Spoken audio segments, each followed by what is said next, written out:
Content ஒன்று upload பண்ணணும்னு ஆசை. ஆக்சுவலா இந்த மாதிரி வேற யாரு கூடயாவது கால் ஒரு இன்ட்ராக்ஷனோட ஒரு பாட்காஸ்ட் ஆடியோ வந்து அப்லோட் பண்ணா ஆடியோவா கேட்குறப்போ ஒரே வாய்ஸ் கேட்டுனே இருந்தீங்கன்னா கூட எவ்வளவு இன்ட்ரெஸ்டிங்கா நான் கண்டென்ட் சொன்னாலும் ஒரு பாயிண்ட்ல நீங்க மிஸ் ஆயிருவீங்க. அதே 2 பேர் இன்ட்ராக்ஷன் இருந்ததுன்னா அது உங்களுக்கு இன்னும் கொஞ்சம் ஈஸியா கனெக்ட் ஆகும்.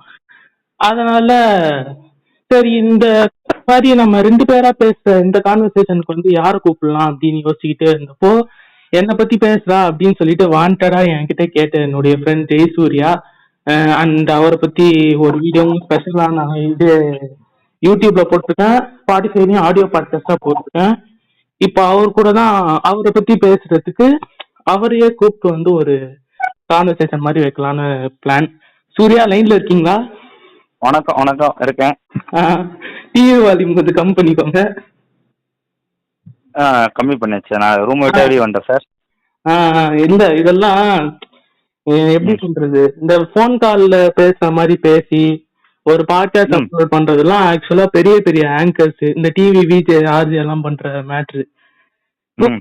நம்ம அந்த மாதிரி பண்றோம்னு உடனே எனக்கு ஆரம்பிக்கிறதுக்கு முன்னாடியே ஒரு எக்ஸைட்மெண்ட் ஒண்ணு இருக்கு. நம்ம அதே ஃப்ளோல அப்படியே போயிருவோம். அவங்க எல்லாம் இப்படி ஆரம்பிச்சுதான்டா பெரிய ஆங்கர்ஸ் ஆனாங்க. நமக்கு ஆகணும்னு ஆசைதான், நடந்தா பாத்துக்கலாம். அதுதான் நடக்கும், நடத்துறோம். சரி ஓகே ஓகே சரி. எப்படி சொல்றது, நல்ல ஒரு ஸ்டார்ட் இருக்கு அப்படிங்கறதுனால ஸ்டார்டிங்ல ஒரு பெரிய வெடிகுண்டு ஒன்று போட்டுட்டு அதுக்கப்புறமா கொஞ்சம் கொஞ்சமா ஆரம்பிக்கலாம் அப்படின்னு ஒரு பிளான் இருக்கு. என்ன ஒரு நெகட்டிவ் இல்லாம போக மாட்டியே? அதான் நான் ஆரம்பத்துல நெகட்டிவா சொன்ன ஒரு விஷயம், அதாவது நான் வீடியோ போடுறதுக்கு முன்னாடி ஒரு கிளிம்ஸ் மாதிரி என்னுடைய 25th வீடியோல வந்து உன்னை பத்தி ஒரு இன்ட்ரோ கொடுத்துருந்தேன். அதுல அடிக்கோடிட்டு ஒரே ஒரு வேர்டு மட்டும் உன்னை ரொம்ப அஃபெக்ட் பண்ணிடுச்சு அப்படிங்கிற மாதிரி நான் கேள்விப்பட்டேன். அத பத்தி எதுனா ஷேர் பண்ணணும்னா பண்ணலாம். என்ன வேர்டு சொல்லு? அதான் கொஞ்சம் லேடிஸ் வீக்னஸ் ஜாஸ்தியா இருக்கு பையனுக்கு அப்படின்னு நான் சொல்லியிருந்தேன்ல. அத பத்தி அது உனக்குன்னு இல்ல, அது இந்த ஊருக்கே தெரிஞ்ச விஷயம். அது வீக்னஸ்ன்றது முதல்ல உட்பட அது வீக்னஸ் சொல்ல முடியாது. பெண்களை எப்படி மதிக்கணும்னு எங்க அப்பா சொல்லியிருக்காரு. ஓகே. அவங்க இருக்கும்போது அவங்களுக்கு முதல் மரியாதை கொடுக்கறது அவன் பழகம். பசங்க நான் என்னென்ன பாதியா பார்ப்பேன், பொண்ணுங்களை அப்படி பார்க்க மாட்டேன். பொண்ணுங்களுக்கு ஒரு மரியாதை. மற்ற பொது இடத்துல தப்பா பேச மாட்டேன், அசிங்கமா பேச மாட்டேன். அவங்களுக்கு ஒரு மரியாதை கொடுக்கறது. அத வந்து பசங்க தப்பா எடுத்துனாங்க. நான் பசங்களை 1008 திட்டினாலும் அவங்கள நான் என்ன பண்ணாலும் அவங்களுக்கு ஒண்ணுன்னா நான் வந்து நிப்பேன். எனக்கு அந்த கிளாஸ்ல 53 பேருமே என் பசங்க, அவ்வளவுதான். அத நான் அவங்களுக்கு அந்த முதல் மரியாதை கொடுக்கறது. நான் வந்து லேடிஸ் வீக்னஸ் பிளே பாய் அது கலாய்க்கிட்டு அவங்களுக்கு சந்தோஷம்னா சந்தோஷமா வந்துட்டு போட்டேன். ஓகே. அதாவது மத்தவங்க எல்லாம் உன் மேல ஒரு ஒரு கமெண்ட் வச்சு அதனாலதான் உனக்கு இந்த மாதிரி ஒரு பேர் வந்துச்சு அப்படின்னு நீ சொல்ல வர. ஆனா நான் நீ சொன்ன இந்த லிஸ்ட்ல இருக்க எதை வச்சுமே உனக்கு அந்த மாதிரி ஒரு டேக் வந்து கொடுக்கல. ஆக்சுவலா பொம்பளை சொக்குங்கிறது பசங்களுக்கு மேக்சிமம் எல்லாருக்குமே இருக்கும். யார் வேணா சைட் அடிப்பாங்க. நான் அடிச்சிருக்கேன் ஓப்பனா சொல்லணும்னா. ஆனா ஓப்பனா நான் அதை சொல்ல மாட்டேன். சைட் ஒத்துக்கிறேன். நான் வந்து சைட் அடிச்சுன்னா நீ போற வர பொண்ணுங்க எல்லாம் பார்த்து அடிப்பேன். ஆமா அது பண்ணிருக்கா. அது நீ என்கிட்டயும் சொல்லுவ. அதாவது நீ அப்புறம் இன்னொரு ஆளு, அந்த ஆளோட பேர் வந்து இந்த இடத்துல மென்ஷன் பண்ண விரும்பல. அவர்கிட்ட ஒரு 2-3 தடவை சொல்லியிருக்காரு இந்த மாதிரி. ஆனா மோஸ்ட் ஆஃப் த டைம் 2 பேர்ல யாருன்னு பார்த்தா அதை நீ கொஞ்சம் அந்த வேலையை அதிகமா பாத்திருக்கியோ அப்படிங்கறதுனாலதான் அதை ஒரு இக்கா வச்சு சொன்னேன். இன்னொருத்தர் யாரு? அதான் சொன்னேன் இதுல சொல்ல வேணாம் அப்படின்னு சொல்லிட்டு. அதாவது எப்படி சொல்றது, இப்போ உன்னை பத்தி ஒரு விஷயம் பேசுறேன் அப்படிங்கிற உடனே உன்னுடைய கன்சர்னோட நான் உங்ககிட்ட பேசுறேன்ல, அந்த மாதிரி அந்த ஆளுடைய பர்மிஷன் இல்லாம அவங்க முதுகு பின்னாடி வந்து பேசுற மாதிரி மேட்டர்லாம் எனக்கு பிடிக்காது. ஒருவேளை அவரை பத்தி பேசுறதா இருந்தா அவரை கூட்டின்னு வந்து தனியா நம்ம வீடியோல வச்சு செய்யலாம்னு ஒரு பிளான் இருக்கு. யாருன்னு தெரியும் எனக்கு க்ளோஸா இருக்க சர்க்கிள்ல இருக்க ஒரு 4 பேர்னா உனக்கு அதுல யாருன்னு கண்டிப்பா தெரிஞ்சிருக்கும். அதுக்கப்புறம் எதுக்கு சொல்லிக்கிட்டு.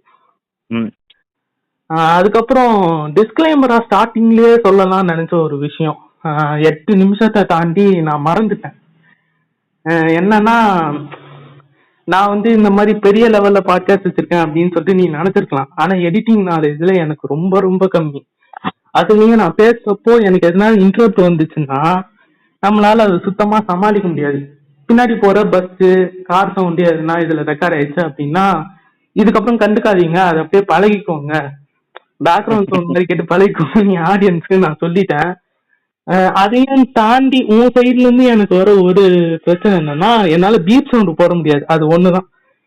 அதனால புரியுது. நான் சொன்ன மாதிரி அந்த பீப் சவுண்ட் ஒரு மேட்ரு. இன்னொன்னு வந்து பேரை மென்ஷன் பண்ண வேணாம்னு சொல்லிட்டு நான் சொன்ன மாதிரி நீ யார் பேரையும் இதுல மென்ஷன் பண்ணாம நீ யார் சொல்லிக்கலாம், நான் உன் பேரை சொல்லிக்கலாம், எந்த இன்சிடென்டா இருந்தாலும். அதை தாண்டி 3வது பர்சனா வரப்போ அவங்க இல்ல அவரு அப்படிங்கிற மாதிரி நீ காமனா சொல்லிட்டு போகணும். இவ்வளவுதான் மேட்ரு.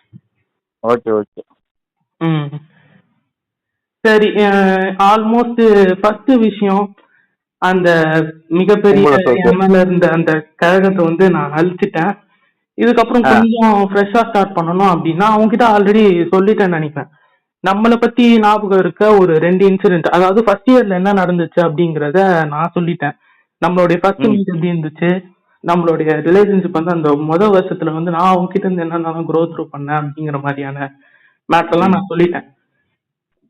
அதை நான் மட்டுமே சொல்லிட்டு இருந்தா நல்லா இருக்காது அப்படிங்கறதுனால பதிலுக்கு நீ எதனா சொன்னா நல்லா இருக்கும் அப்படின்னு யோசிச்சு செகண்ட் இயர் தேர்ட் இயர் இது ரெண்டுத்துலயும் நடந்த ஒரு இன்சிடென்ட், நமக்குள்ள நடந்ததுன்னா ஒரு இன்சிடென்ட் உனக்கு ஞாபகம் வந்துச்சா நீ இப்ப ஷேர் பண்ணலாம். உன்னோட ஹிடன் டேலண்ட்டை நீ வெளி கொண்டு வந்ததுடா. மிமிக்ரி அப்படின்ற ஒரு டேலண்ட்ட எங்க 4 பேருக்குள்ள நீ வச்சிடலாம உன்னை நீ வெளி கொண்டு வந்தாங்க.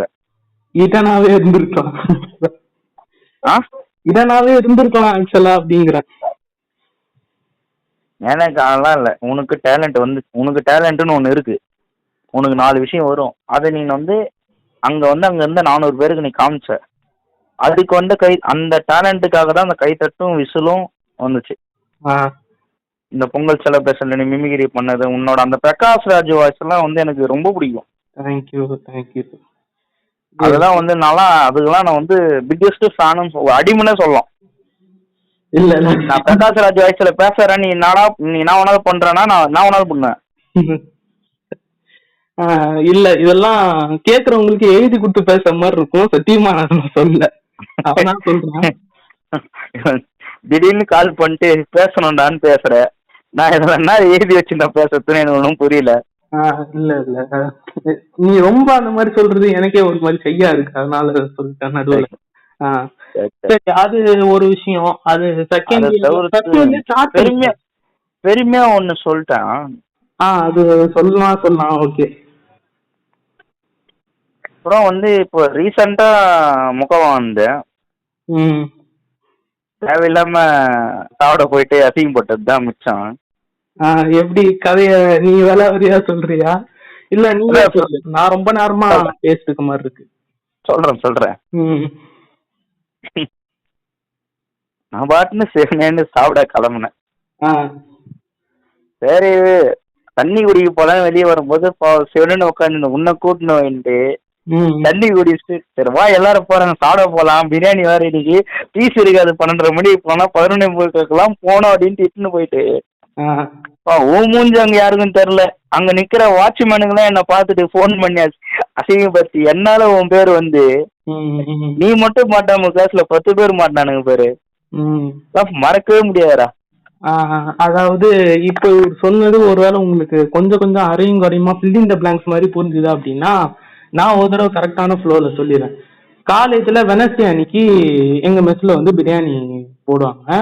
ஆனா நான் வந்து வெஜ்ஜு தான். இது வந்து இப்ப ரீசெண்டா நடந்த டைம். நான் வந்து ஃபாஸ்டிங்ல வெஜ்ஜுன்னா முரட்டுத்தனமா நான் நான்வெஜ் சாப்பிடுவேன். ஆனா ஃபாஸ்டிங்னு சொல்லிட்டு ஒரு 40 நாள் இருப்பேன் ஈஸ்டருக்கு முன்னாடி. இப்போ ரீசெண்டா அந்த டேட் தான் போயிட்டு இருக்கு. அதுக்காக நான் வந்து வெஜ்ஜு தான், சரி லேட்டாவே போய்க்கலாம் அப்படிங்கிற ஐடியால தான் இருந்தேன். திடீர்னு என்னை பார்த்துட்டு சரி பரவாயில்ல என் கூட கம்பெனிக்கு வா அப்படின்னு சொல்லிட்டு என்னை பிடிச்சி இழுத்துட்டு போயிட்டான். என்ன வந்து மோஸ்டா யாருக்குமே தெரியாது. ஆனா இவர் வந்து நான் ஆல்ரெடி அங்க பழைய வீடியோலாம் இன்ட்ரோ கொடுக்கும் போதே சொல்லியிருப்பேன், ஸ்டாஃப்ஸுக்கு மத்தியிலையும் ஸ்டூடெண்ட்டுக்கு மத்தியிலையும் இவனுக்கு தனியா ஒரு ஐடென்டிஃபை வந்து இருக்காது. பர்டிகுலரா சொல்லணும்னா டாப்பர்னு கிடையாது, ஒரு ஸ்போர்ட்ஸ்ல வந்து பெரிய பர்சன் அப்படின்னும் கிடையாது. ஆனா அவன் மேலே எதுனா ஒரு ஆர்ட் டாபிக் வந்து இருந்துட்டே இருக்கும் அப்படிங்கிற மாதிரியான டைப்பான ஒரு ஆளு. அதனால அவனை ஈஸியா ரெகக்னைஸ் பண்ணி அவனால நான் மாட்டினேன். அந்த மேட்ரு தான் வந்து இப்போ அவரு சொல்லிக்கிட்டு இருக்காரு. ம். தொண்டை வேற கொஞ்சம் கரகரன்னு இருக்கு. சாப்பிடுங்க. சரி, ஓகே. அந்த ஜாலியா பேசுற இன்சிடென்ட்லாம் முடிஞ்சு, சரி, ஓகே. எப்படி போறதுன்னு தெரியாம தான் இப்போ கொஞ்சம் திக்கி தெளாடிக்கிட்டு இருக்கேன். பாசிட்டிவ் சொல்லியாச்சு. என்னை பத்தி எதுனா நெகட்டிவா உனக்கு சொல்லணும் அப்படின்னு சொல்லணும்னா சொல்லலாம். பயப்படாத, எதுக்குமே துணிஞ்சு செய். பயம் கொஞ்சம் ஜாஸ்தியா இருக்குங்கிற. ஆமா, அது ஒத்துக்கிறேன். எதுக்குமே பயப்படாத. உன் பின்னாடி எல்லாரும் நாங்க எல்லாம் இருக்கிறோம். துணிஞ்சு செய். அசிங்கப்பட்டாலும் எங்க முன்னாடி தான் அசிங்கப்பட போற. நாங்க நீ அசிங்கப்பட்டா பார்த்து சிரிக்கிற ஃப்ரெண்ட்ஸ் இல்லைன்னு உனக்கு தெரியும். அது தெரியும். துணிஞ்சு இறங்கு. எதுவாக இருந்தாலும் உன்னால முடியும்ட்டு இறங்கு. முடியலன்னா பாத்துக்கலாம். அவ்வளவுதான். வேற எந்த நெகட்டிவும் இல்ல. நெகட்டிவா அந்த பயம் மட்டும்தான் நல்லா சொல்ல முடியும் அப்படின்னு. Okay, okay. அப்புறம் வந்து சொல்லு. தேவையில்லாம அந்த கிரஷ் கிஷன்லாம் எதுவும் வச்சுன்னு இருக்காத. சரி, பாரு, எனக்கு புரியுது. நான் அதாவது கொஞ்சம் அடிபட்டிருக்கேன், அதனால எனக்கு புரியுது. நான் அதெல்லாம் தாண்டி இப்போ வந்துட்டேன்னு தான் நினைக்கிறேன். ஆக்சுவலா இந்த வருஷத்துல நடந்த அது ஒரு சேஞ்ச் வந்து இந்த மாதிரி டைவர்ஷன்ஸ்லாம் இல்லாம கரியரை நோக்கி தான் போய்கிட்டு இருக்கேன் அப்படின்னு சொல்லல. அதாவது டைவர்ஷன்ஸ் எல்லாம் ஃபர்ஸ்ட் விலகிட்டு அதுக்கப்புறமா கரியருக்கு போற வழியை பார்ப்போம் அப்படிங்கறதுல ஃபர்ஸ்ட் என்னால முடிஞ்ச இந்த டைவர்ஷன் வந்து இந்த கிரஷஸ் மோஸ்டா வச்சுக்கிற மேட்ரு தான். அதெல்லாம் வந்து ஒரு மாயை அப்படின்னு சொல்லிட்டு நானே புரிஞ்சுக்கிட்டு இப்போ லைட். அது என்ன கிரஷ்? ஓகே, அது என்னடா கிரஷஸ்? கிரஷஸ்னா புரியல. சரி, இது நீ சொன்னா சிரிப்ப, ஆனா வியடான ஒரு பழக்கம் இருக்கு. நமக்குன்னு ஒரு பிளேலிஸ்ட் இருக்கும்ல, மேக்சிமம் எல்லாரும் வைப் பண்ணணும்னா ஒரு லவ் சாங்ஸ் தான் வச்சிருப்போம் லைனா நம்மளுடைய பிளேலிஸ்ட்ல. இப்போ நமக்கு ஏதாவது ஒரு பொண்ணு பிடிச்சிருக்கு அப்படின்னா இந்த பாட்டுல ஹீரோ ஹீரோயின் பதிலா நானும் அந்த பொண்ணு வந்தா எப்படி இருக்கும்னு சொல்லிட்டு யோசிப்போம். ஆனா பிளேலிஸ்ட்ல 5 நிமிஷம் இருக்குமோ ஒரு பாட்டு, அந்த 5 நிமிஷம் வரைக்கும் ஒரு பொண்ணு இருக்கும். அதுக்கப்புறம் சரி நீ கிளம்பு, நீ வா அப்படின்னு சொல்லிட்டு இன்னொரு பொண்ணு நான் டக்குன்னு காஸ்டியூம் மாத்தி அடுத்த பாட்டுக்கு நீ நாளைக்கு காலேஜ் வா சொல்லலாம். நீ காலேஜ் வா உனக்கு இருக்கு. இல்ல மேக்சிமம் இத பார்த்தாலே நிறைய பேர் காலேஜ் விஷயம் தான். ஆனா கொஞ்சம் ஓப்பனா சொல்லணும் அப்படிங்கறதுக்காக சொல்லிட்டேன். இது அவ்வளவு பெருசா இல்ல, மேக்சிமம் எல்லாருக்குமே இருக்கும். இதெல்லாம் ஓப்பனா நான் சொல்லிட்டேன், நிறைய பேர் சொல்ல மாட்டாங்க. எல்லாருக்குமே இருக்கிற பழக்கம் தான். ஒரே ஏரியா என்னைய மட்டும் வந்து குறை சொல்லிட்டு இருக்க கூடாது. அதுக்கப்புறம் நான் கூட வந்து பாட்டு டூயட்லாம் பாடும்போது நான் தாலியெல்லாம் கட்டு 2 குழந்தைய பெற்றுட்டேன். அதெல்லாம் பிரச்சனை. அதெல்லாம் வந்து நம்ம நினைப்புலயே வந்து வீடு கட்டி வாழ்றோம். இந்த படையப்பா இந்த பாட்டு எல்லாம் கேட்டு கூஸ் பம்ப்ஸ் ஆயிட்டு ஒரே நைட் ஒரே பாட்டுல வீடு கட்டுற மாதிரி நான் ஒரே பாட்டுல 4 குழந்தைய பெற்றுட்டேன். கரெக்ட். அது பண்ணணும்னு நினைக்கிறேன் நம்ம. ஆக்சுவலா என்னன்னா, நான் வந்து பாட்டு வந்து ஒரு லவ் சாங் கேட்டா அதுக்கேற்ற மாதிரி ஃபீல் பண்றதுக்கு பதிலா இந்த நட்சத்திரம் சென்னலில் சாங்கு வாழ்க்கை படிக்கிற பாட்டுலாம் வந்து நம்ம அந்த மாதிரி மலைய வடிக்கிறது, ஒரே பாட்டை 4 பஸ் வாங்குதுன்னு நம்ம அதுல நம்மள இருக்கு மாதிரி நினைச்சு மேனிஃபெஸ்ட் பண்ணி அதுல மோட்டிவேட் ஆகி வாழ்க்கையில வளர்ற வேலையை பாத்துக்கணும் அப்படின்னு அப்படியா நீ அப்படி பாக்குற? நான் நட்சத்திர ஜன்னல்ல அவன் பொண்டாட்டிய படிக்க வச்சு அந்த குழந்தைக்கு 5 வயசாயி அவன் பொண்டாட்டிய கலெக்டர் ஆக நம்ப நான் அதை பாக்குறேன். சேஞ்சஸ் பாரு. நாங்க அப்ப கூட அந்த லைன்ல தான் போவோம். சரி, இது இந்த கிரஷ்ங்கிற டாபிக் எடுத்தோடனே அதை பத்தியே ரொம்ப நேரம் போயிட்டு இருக்குங்கிறதுனால அது அப்படியே அப்ரப்டா கட் பண்ணிட்டு இன்னொரு விஷயம் சொல்லணும்னு இருந்தேன். அதாவது என்கிட்ட வந்து வீடியோ என்னை பத்தி எதுனா போட்டிருக்கியா அப்படின்னு சொல்லிட்டு நீ என்கிட்ட கேட்டிருந்த இந்த ஜான்வரி மந்த் கிட்ட. அப்போ வந்து உனக்கு என்ன ஆயிடுச்சு அப்படின்னு சொல்லிட்டு கேட்டுக்கிட்டு இருக்கவங்க யாருக்கும் ஒரு ஆள் தெரியல அப்படின்னா நான் சொல்றேன். ஒரு சின்ன ஆக்சிடென்ட். அதாவது ஒரு வீர விளையாட்டுல போயிட்டு தன்னை வந்து ஒரு பெரிய பலசாலியா காட்டிக்கணும். அப்படி பலசாலி தான், ஆனா அந்த பலத்தை வந்து நம்ம வெளியே காட்டணும், நம்மளை நம்பி இருக்கிற டீமுக்கு வந்து நம்ம தான் முன்னாடி நின்று வழிவகுக்கணும் அப்படின்னு சொல்லிட்டு கயிறு இருக்கிற போட்டியில போய் அதுக்கு மேக்சிமம் நான் கை போய் தான் கேள்விப்பட்டிருக்கேன். ஆனா ஒருத்தனுக்கு கால் போகும் அப்படிங்கிறது இவனுக்கு நடந்த இன்சிடென்ட்டை பார்த்துதான் எனக்கு தெரிஞ்சது. என்ன டேமேஜ் எல்லாம் பண்ணாரா? ஓகே ஓகே நேத்தி டேமேஜ் பண்ற டாடி. பையன் கேக்குறானே வீடியோ பேசலாம் உள்ள வந்தா மொக்க போட்டுனே வேற. இல்ல இல்ல லைட்டா தான், அதாவது கீழே விழுறப்போ கொஞ்சம் ஏடாகுறமா வந்ததுனால பரிதாபமான விஷயம் தான். ஆக்சுவலா அன்னைக்கு வந்து உனக்கு கூட ஸ்ட்ரென்த்துக்குன்னு நிக்கிறதுக்கு பெரிய விதத்துல பலமான ஆளுன்னு யாரும் இல்ல. ஆனா நீ ஒருத்தம் போதும் அப்படின்னு தான் நாங்க நினைச்சோம். கடைசியில் உனக்கே அந்த நிலைமை வரும் நாங்க எக்ஸ்பெக்ட் பண்ணல, அவ்வளவுதான். அதான் அதனால அப்போ வந்து பெட் ரெஸ்ட்ல இருந்த டைம்ல தான் வந்து என்கிட்ட இந்த மாதிரி கேட்டிருந்தாங்கன்றதுனால நான் நேற்று வீடியோ போடும்போது சொல்லியிருந்தேன்ல, வாரத்துக்கு வந்து ஒரு வீடியோவாவது அட்லீஸ்ட் போட்டணும் அப்படின்னு நான் நினைப்பேன். ஆனா 3 வீடியோ ஆல்ரெடி போட்டு வச்சு 4வது வீடியோ ரெக்கார்ட் பண்ணி வச்சு அடுத்த வாரத்துக்குன்னு நான் பேக்கப்புக்குன்னு எடுத்து வச்சுப்பேன். ஆனா இவன் கேட்டாங்க ஒரே காரணத்துக்காக அது எல்லாத்தையும் தள்ளி போட்டு இவனுக்குன்னு பண்ணணும் அப்படின்னு சொல்லிட்டு அந்த ஸ்பாட்ல ஸ்கிரிப்ட் ஒன்று ரெடி பண்ணி அப்பயே பேசி அப்லோட் பண்ணதுதான் இந்த ஃபர்ஸ்ட் சைட் அப்படிங்கிற கண்டென்ட். இந்த சூர்யாவுடைய டாபிக் வந்து எப்பப்பெல்லாம் என்னுடைய சேனலுக்குள்ள வருதோ மேக்சிமம் இது வந்து என்னுடைய காலேஜ் மெட்ஸா வந்து ஃபாலோ பண்ணிட்டு இருக்காங்க. ஆக்சுவலா ஆடியன்ஸ் நான் ஜென்ரலா எல்லாருமே யாரு கேட்டாலும் கேட்குற மாதிரி தான் நான் ஃபீல் பண்ணுவேன். ஆனா இது வந்து யூடியூப் அப்படிங்கிறதையும் தாண்டி இப்போ எனக்கு இது எப்படி ஃபீல் ஆகுதுன்னா இந்த கம்யூனிட்டி ரேடியோ மாதிரியான ஒரு ஃபீல் வருது. கம்யூனிட்டி ரேடியோன்னு எப்படி சொல்றது, வேலைக்காரன் படம் பார்த்திருக்கியா சூர்யா நீ? இந்த எஸ்கே வந்து அவங்களுடைய குப்பத்துக்குன்னு மட்டும் தனியா ஒரு ரேடியோ ஒண்ணு வச்சு தெரியுது குப்பத்து ஜனங்க மட்டும் கேக்குற மாதிரி. அதே மாதிரி இப்போ வந்து காலேஜ் பசங்க தான் சொல்ல போனா கிளாஸ் பசங்க மட்டும் தான்.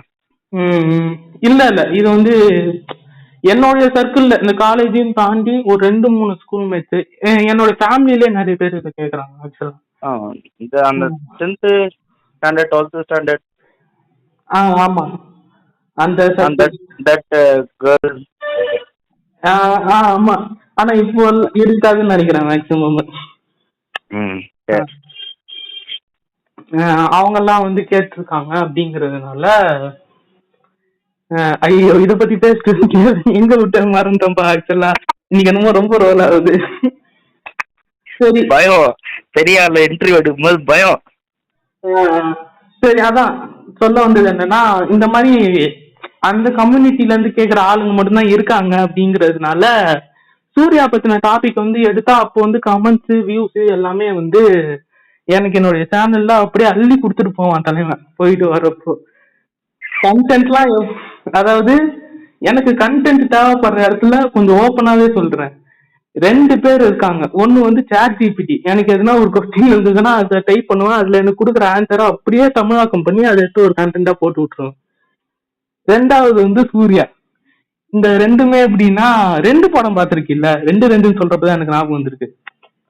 அதுல வடிவேல் வந்து ஒரு ஆட்டோ பாப்பாரு செலவுக்கு எதுனா தேவைன்னா அந்த ஆட்டோல இருந்து ஒவ்வொரு பார்ட்டா கலந்துட்டு வருங்கிற மாதிரி. சரி அதனாலதான் இது ஒரே வீடியோல முடிக்காம பார்ட்டா பிரிச்சுட்டு போலாம், இன்னும் கொஞ்சம் எனக்கு அந்த ரெஸ்பான்ஸ் வரும் அப்படிங்கிற மாதிரி நான் பண்ணேன்.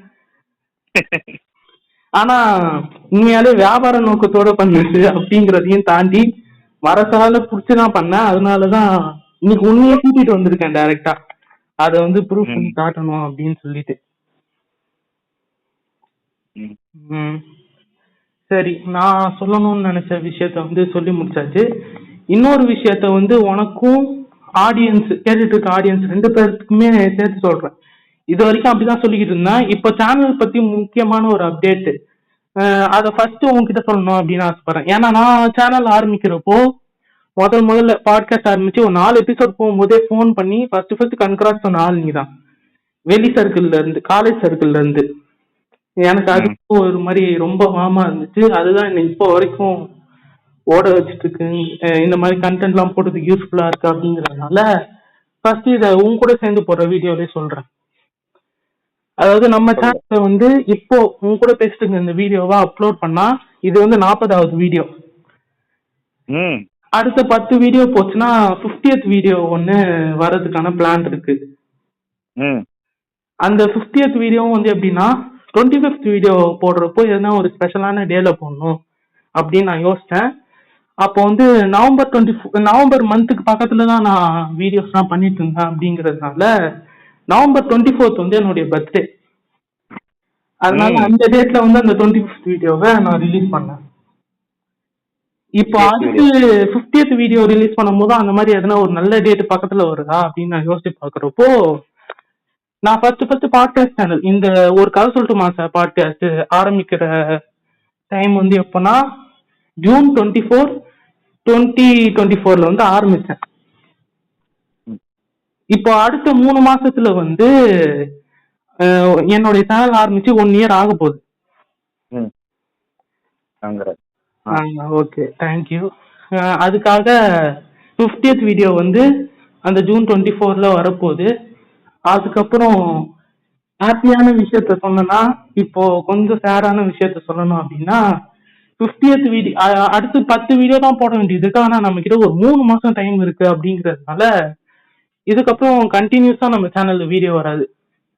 நான் எப்படி ஒரு 15 நாள் இழுத்து வீடியோ போட்டதே ரொம்ப நாள் ஆச்சு அப்படின்னு சொன்னோம், அந்த மாதிரி இதுக்கப்புறம் அடுத்த சேனல்ல வரப்போற வீடியோஸ் எல்லாமே கொஞ்சம் அடுத்து 2 வாரம் கழிச்சு தான் வரும், ரொம்ப லேட்டா வரும் அப்படிங்கிற மாதிரி தான் இருக்கும். அதனால யாரும் கேட்டு சீக்கிரம் மறந்து போய் இல்ல உன்னோட வேற எவனா சூப்பரா பேசினாங்க அந்த பாட்காஸ்ட் கேட்டுக்கணும்னு சொல்லிட்டு கிளம்பிட வேணாம். முடிஞ்ச அளவுக்கு கண்டினியூஸா போட ட்ரை பண்றேன். அதுக்கப்புறம் இப்போ லாஸ்டா போட போற இந்த 10 எபிசோடுக்குமே வந்து என்ன பண்ண போறேன்னா அதுக்கும் ஒரு ஸ்பெஷல் கண்டென்ட் ஒண்ணு இருக்கு. நான் வந்து எப்படி சொல்றது, ஃபிக்ஷனலா ஸ்டோரிஸ்லாம் வந்து நிறைய எழுதுவேன். டைரக்ஷன்ல கொஞ்சம் இன்ட்ரெஸ்ட் இருக்குன்னு உங்ககிட்ட சொல்லியிருக்கோம், உனக்கே தெரியும். அந்த மாதிரி நம்ம சேனல்ல கூட தீசிஸ்ன்னு சொல்லிட்டு ஒரு 8 எபிசோடுக்கு ஒரு ஃபிக்ஷனல் ஸ்டோரி வந்து ஆடியோ சீரிஸ் மாதிரி ரெடி பண்ணியிருக்கேன். அதே மாதிரி இன்னொரு ஆடியோ சீரிஸ் வந்து ஒன்று வரப்போகுது. ஸ்கிரிப்ட் எல்லாமே ரெடி பண்ணியாச்சு.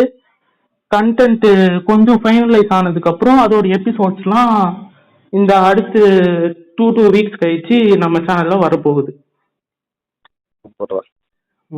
ஓகே ஓகே, ஆல்மோஸ்ட் சொல்ல வேண்டியதெல்லாம் சொல்லி முடிச்சாச்சுன்னு நினைக்கிறேன். சரி, 50th வீடியோவுக்கு வந்து நீ பேசின எதுனா ஒரு கிளிப்ஸை வந்து என் சேனல்ல யூஸ் பண்ணிக்கலாம் அப்படின்னு எனக்கு ஒரு ஐடியா இருக்கு. நீ பர்சனலா என்ன பத்தி இருக்க பாசிட்டிவ் நெகட்டிவ் எல்லாம் சொல்லி முடிச்ச. இப்ப சேனலை பத்தி உனக்கு பாசிட்டிவாவும் நெகட்டிவாவும் எதனா சொல்லணும்னு இருந்துச்சுன்னா சொல்லு, அதோட இந்த வீடியோ வந்து நம்ம முடிச்சுக்கலாம். தொடர்ந்தா விதை போட்டுருக்கா, அது விளைச்சல் ஆகி அறுவடை பண்ணி அப்புறம் தான் மார்க்கெட்டுக்குள்ள வரும். ஆமா, வரும்போது வரும்.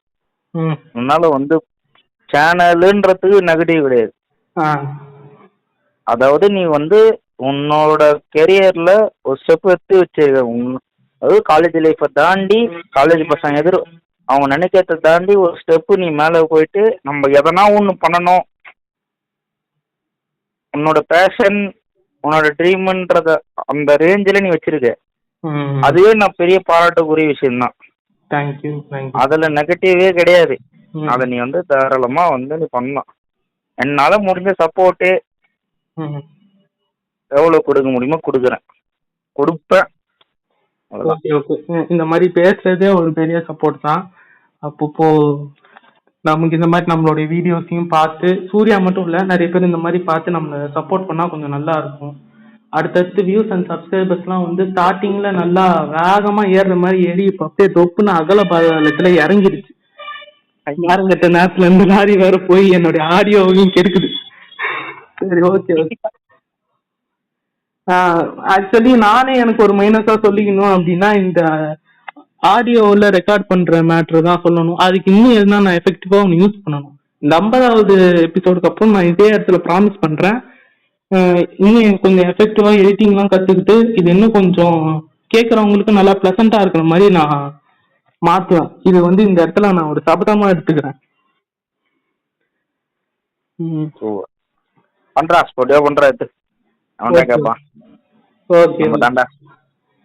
ஓகே, சரி, இதோட அப்படியே முடிச்சுக்கலாம் வீடியோவை. இது வரைக்கும் பார்த்துக்கிட்டு இருந்தவங்க எல்லாருக்கும் நன்றி. இன்னொரு இன்ட்ரெஸ்டிங்கான எபிசோட்ல உங்களை வந்து மீட் பண்றேன். அது வரைக்கும் பாய்.